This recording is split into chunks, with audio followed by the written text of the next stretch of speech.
กล้วยหอมใครเป็นกล้วยหอมแล้วรูปเป็นน้องขิงน้องขิงน้องกล้วยหอมน้องขิมอยากได้ชื่อขิมอีกน้องขิงน้องกล้วยหอมมันเคยหมดตังค์อย่างนี้ก็ตังค์ไม่เคยเอาหอมเนอร์ว่ะกล้วยหอมอ่ะอันนี้กล้วยหอมอันนี้น้องขิงเฮ้ยน้องกล้วยหอมน้องขิงอ่ะพี่อ้ามันชื่อลุงพูดปีอ้ำชื่อลุงฟูกโอ้ดอกไม้ลุงพูดมี2 คน เฮ้ย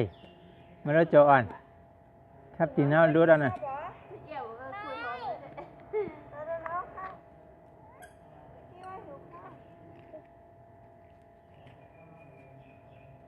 หอมแก้มหอมปิก้า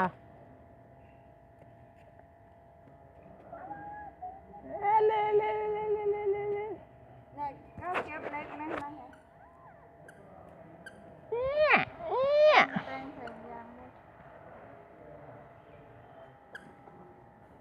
ยางมันชอบดอกไม้นะ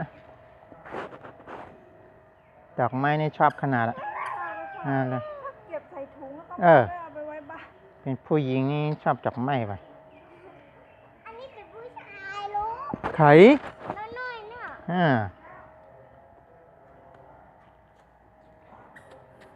มานี่น้องน้อยพวยหลาวน้องกล้วยหอมพวยหลาว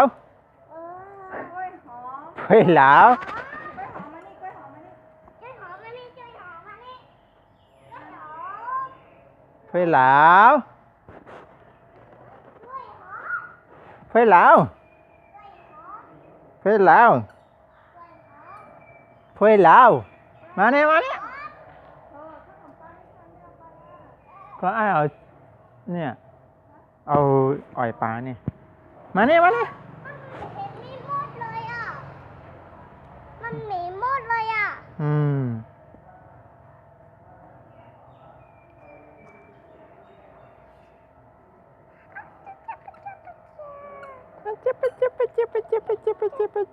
Thank you. Thank you.